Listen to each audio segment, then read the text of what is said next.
A guerra entre a Rússia e a Ucrânia ganhou uma nova dimensão com a relação, dizia, com a revelação de que mais de 1.700 cidadãos africanos estarão a combater no lado das forças russas. Segundo o ministro dos Negócios Estrangeiros ucraniano, Andriy Sybiha, Moscou estará a recorrer a esquemas de engano para recrutar estes combatentes, muitos dos quais sem qualquer experiência militar. As declarações foram feitas ao lado do chefe da diplomacia do Ghana, Samuel Ablakwa, dizia que afirmou que vários africanos terão sido atraídos com promessas de emprego e acabaram colocados na linha da frente. O tema levanta questões diplomáticas, humanitárias e geopolíticas relevantes no momento em que o conflito entra no seu quarto ano e em que a União Africana, cuja presidência será assumida pelo Ghana, poderá desempenhar um papel acrescido na sensibilização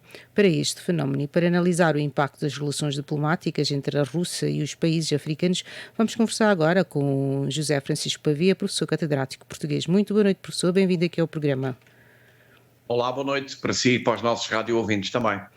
Sim, professora, que impacto poderá ter, do ponto de vista geopolítico, a participação de cidadãos africanos nas forças russas no conflito com a Ucrânia?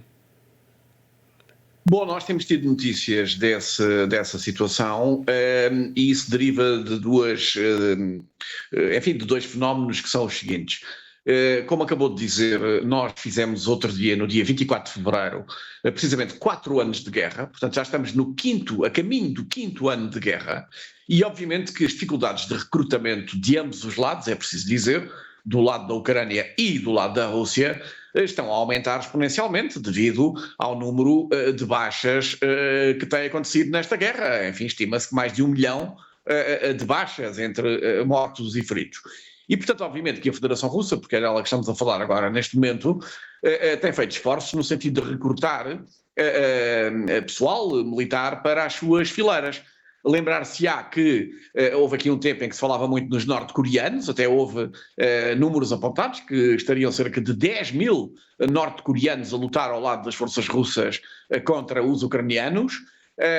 Depois, ultimamente, tem-se deixado de falar nos norte-coreanos e agora tem-se falado mais em mercenários oriundos de várias partes do mundo, entre os quais a África, mas não só, também ouvimos falar de cubanos, colombianos e outros que têm sido alistados, digamos assim, no exército russo. E, portanto, em termos geopolíticos, e para responder concretamente à sua pergunta, obviamente que há aqui uma manifesta dificuldade por parte da Rússia de recrutar mais militares para o seu exército e, portanto, tenta ir buscar, enfim, outras nacionalidades e, obviamente, vai buscar onde pessoas passam dificuldades, nomeadamente em países como este que eu acabei de referir e também os africanos, em que são aliciados com contratos e com até a hipótese de adquirirem a nacionalidade russa e depois, enfim, acabam por encontrar condições completamente diferentes no terreno e são levados ao engano. E isso, aliás, já houve até reportagens sobre isso e, portanto, obviamente que os países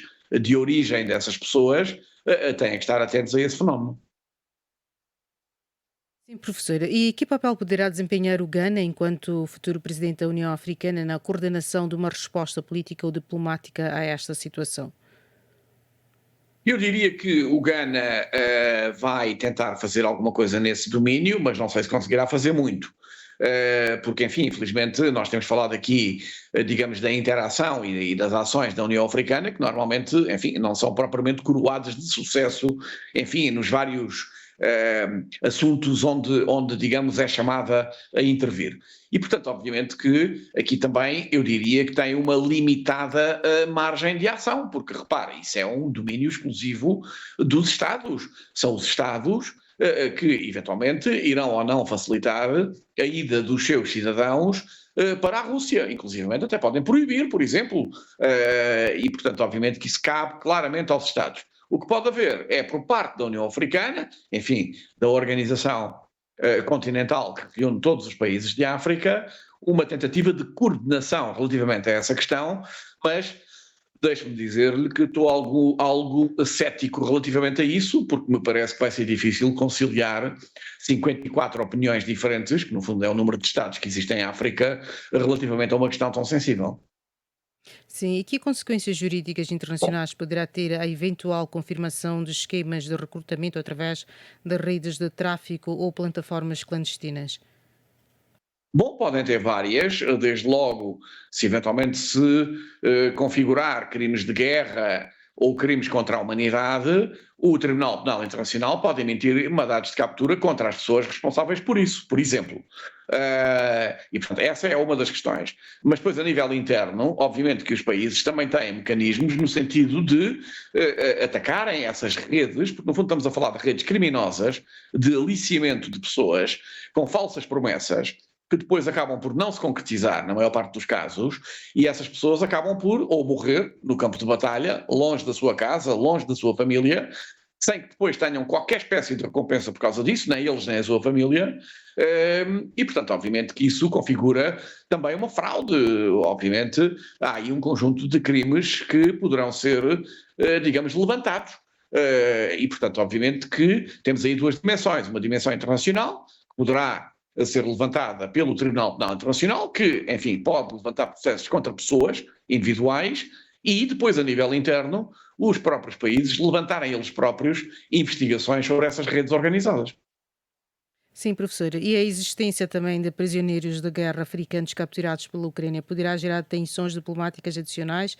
E como são normalmente geridas estas situações à luz do direito internacional?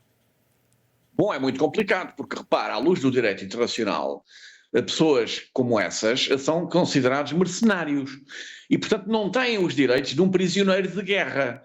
Nós já ouvimos falar, e aliás isso já aconteceu várias vezes, de encontros de delegações russas e ucranianas para, olha, na Turquia, por exemplo, em Istambul e não só, para a troca de prisioneiros. E vimos que isso até tem funcionado. Ou seja, os ucranianos entregam prisioneiros russos à Rússia e os russos depois devolvem também os prisioneiros ucranianos. Mas não temos visto, ou aliás é muito raro, que isso envolva cidadãos estrangeiros, porque lá está. Aí a cooperação jurídica é completamente diferente. Essas pessoas não têm, repito, não têm os mesmos direitos que têm, digamos, os prisioneiros de guerra, ao abrigo das convenções de Genebra e ao abrigo, no fundo, do direito humanitário da guerra e por aí fora. E, portanto, obviamente, mais essa problemática, no sentido em que essas pessoas ficam completamente desprotegidas, à mercê, digamos assim, do Estado que as capturou e que depois pode ou não, consoante o seu belo prazer, digamos, entregá-las ao seu destino de origem. E, portanto, obviamente que isso pode levantar um conjunto significativo de questões diplomáticas e humanitárias, mas, como digo, não é a mesma coisa ser um mercenário ou ser um soldado, um militar identificado de um determinado país que está em beligerância com outro. E, portanto, também essa questão deveria ser acautelada, digo eu.